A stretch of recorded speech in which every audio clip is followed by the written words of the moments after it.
Another myth that we hear is that choice is good, and one way to preserve the public healthcare system is to allow people who can afford to go into the private system to pay for their own surgeries and get them out of the long waiting line that might exist. Bob Evans, could you address why you'd say that that is a myth, that actually allowing people to buy privately is not going to help the public system? Well, look at it from the physician's point of view, or whichever clinic you're talking about. You have here people who are paying privately and pay more than these people over here who are paying publicly or are being paid for publicly. The public prices are lower than the private prices. Which one do I look after?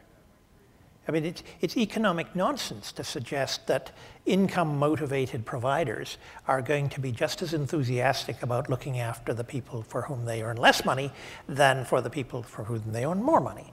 But what we hear is if there are 100 people on a wait list and 10 of them can go to the private surgery clinic, now there are only 90 people waiting for public health care. So what's the problem? And at the private surgery clinic, they will get care from the same doctors. It would be different if doctors were not working on both sides of the street, but they are. That's the point. When you have a two-tier system, you steer patients who can afford to pay to the private side, and then you charge them more. I mean, the United Kingdom has demonstrated this ever since the introduction of the National Health Service in 1948, and it's normal economic behavior. You'd do the same thing unless you were sort of more of a charitably inclined.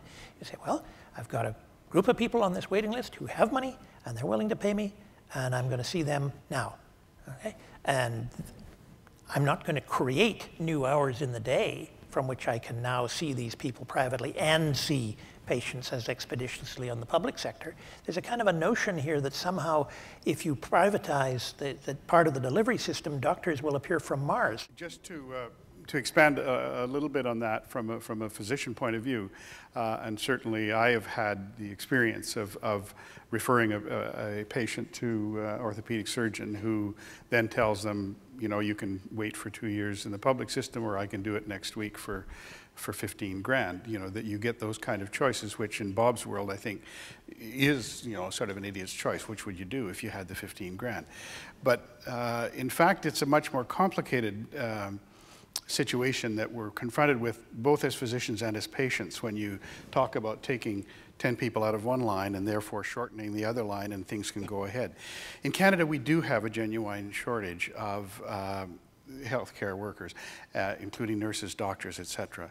So when you do start to move significant numbers into a private system and incent them to do so, you actually take some of what's away from the public system. But it's actually even more complicated than that. In fact, it's very difficult to tease out all of the various factors that go into why this doesn't work. But it doesn't work. Because in Australia, where we have the wonderful natural experiment where they've gone this route ahead of us, it's very obvious that across Australia, the more private care is given, the more privatization occurs, the longer the public wait becomes. And there are many reasons for that that have to do with the quality of care. They have to do with cream skimming, where you take all the least problematic ones out of the top, where you do a little work with a golfer's knee. You know, my grandmother falls down, breaks her hip, has diabetes and hypertension. To complicate matters, they go into the public system. So there's a whole host of adaptations that occur within it to show that it doesn't work. In Quebec, we tend to lead the way in terms of bad practices in funding, which I'm not very proud of. But there was that hospital, a big hospital in Montreal, where they had problem retaining nurses. Working conditions were so dreadful that nurses tend to work anywhere but in that hospital. So they had the doctor, they had the operating rooms, they had the patients, but they didn't have any nurses left. So they were not able to operate the patient. And there a private clinic went to see the hospital and say, hey, we have nurses, just send your doctor and your patient and we'll do the operation in the clinic. And the hospital signed the deal. So now what we're doing is we're paying more So we can build new operating rooms. We have brand new ones at the hospital that we are not using, but we're paying through our taxes, new operating room, plus profits for the private clinics. The doctors are operating there. They could be operating elsewhere. And the worst part is, where do you think the nurses come from? They have published ads in the newspaper looking for highly experienced nurses in the operating rooms. They're all coming from public hospitals.